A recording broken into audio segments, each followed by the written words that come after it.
Home Values, Real Estate Blog, Understanding Agency Relationships.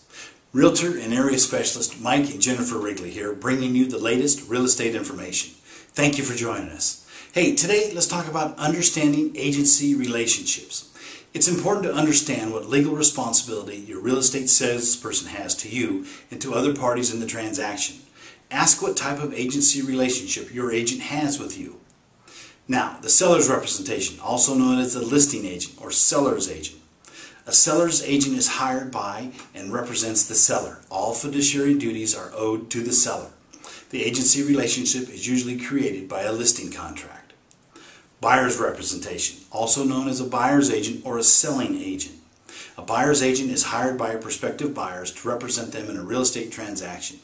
The buyer's representative works in the buyer's best interest through the transaction and owes fiduciary duties to the buyer and the buyer only.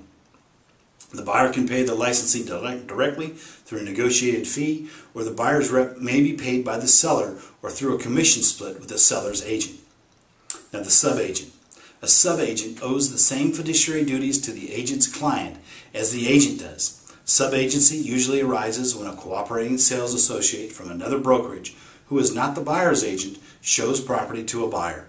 In such a case, the subagent works with the buyer as a client but owes fiduciary duties to the listing broker and the seller.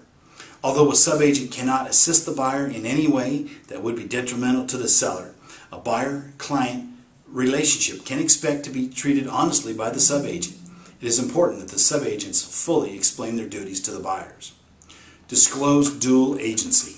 Dual agency is a relationship in which the brokerage firm represents both the buyer and the seller in the same real estate transaction.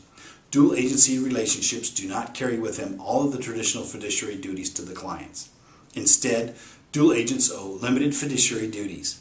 Because of the potential for conflicts of interest in a dual agency relationship, it is vital that all parties give their informed consent. In many states, this consent must be in writing, as it is in California.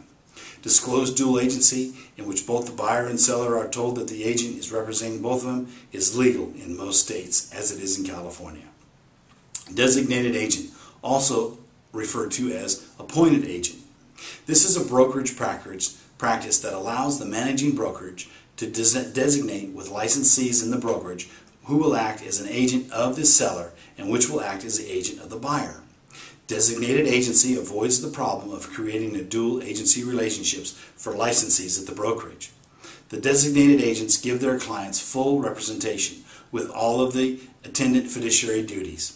The broker still has the responsibility of supervising both groups of licensees, though. Non-agency relationships, called among other things a transaction broker or facilitators. Some states permit a real estate licensee to have a type of non-agency relationship with a client. These relationships vary considerably from state to state, both as to the duties owed to the consumer and the name used to describe them. Very generally, the duties owed to the consumer in a non-agency relationship are less than the complete traditional fiduciary duties of an agency relationship. Hope that helps a little bit. Now, what's your home worth?